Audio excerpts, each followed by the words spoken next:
This video shows you how to set up your ultimate bell tent from the bell tent shop. These instructions are the same for a 4 metre or a 5 metre tent. Unbox your tent, zip open the bag, and inside you will find your poles, pegs and everything else you need to set up the tent. The bags have handles on either end and on the side to make them easy to carry once you get to your campsite.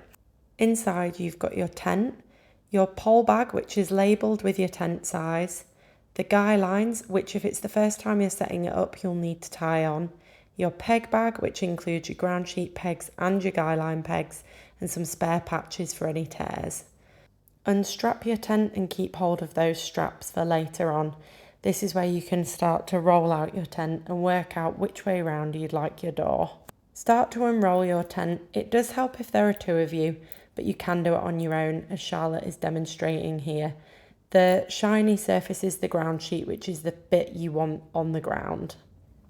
Make sure as you're opening it, you give yourself enough space to roll it out fully and think about where your guy lines might be going as well if it's quite a packed campsite. Once you've got it open, locate your door, which Charlotte is pointing out here. Then if it's your first time putting it up, you need to tie on the guy lines. The longest one, which Charlotte has just pointed to, is your door guy line, and you tie that on to the peak at the top of the door. When you're tying your guy lines on, you need to do it in a double knot as demonstrated here.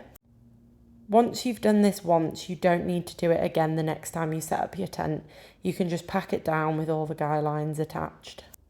You can find the guy line points on the canvas. Here is Charlotte working at her normal speed to get them all on before we set up the tent. You do want these to be quite tight, as if it's windy these can come undone if they've been tied on loose. Next up are the ground sheet pegs, the smaller shiny ones. You hook them through the elastic loop on the canvas, then through the metal ring, and hammer the peg in all the way into the ground. You need to do this at all points around the base of the bell tent, as you can see Charlotte doing here. As you're putting these pegs in, make sure you're pulling the ground sheet nice and tight so that it's smooth inside the tent. Now for the poles, you have your centre pole and then your A-frame which goes inside the door. The first step is to get your door open and unzipped.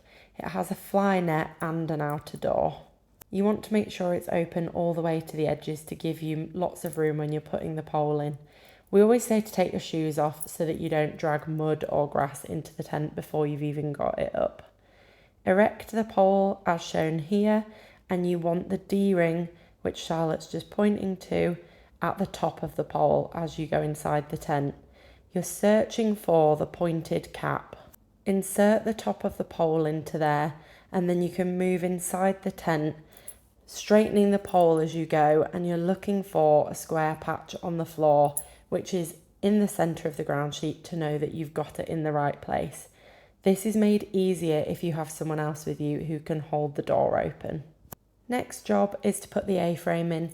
Take off the rain cap and put that somewhere safe.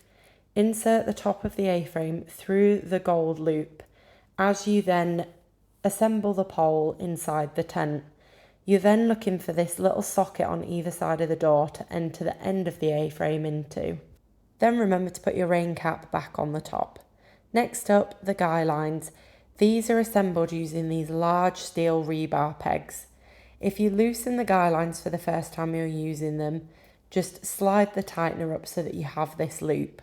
Slide the peg through, and once you've got your guy line in line with the middle of the door, insert the peg into the ground. These don't need to go all the way in, just enough in to make it feel stable. Next, move your metal tightener about a foot away from the canvas. Make sure it's in line with the seam of the tent. Pop the peg in the ground and mallet that one in as well. If you're not used to putting bell tents up, it can be wise to do the guy lines either side of the door first to make sure you're pitching it evenly. Once you've gone round and done all of your guy lines around the edge, you then need to tighten them as Charlotte's just shown. At the end, you can zip up your doors, including your fly net, and your tent is pitched and ready to go. It's always a good idea to pack away your pole and your peg bag and your mallet back into your tent bag so it's there ready for you when you take it down. As you can see here, The tent is pitched correctly when all the sides are straight, the canvas looks taut, and all the guy lines are an equal length all the way around. Now enjoy your camping trip.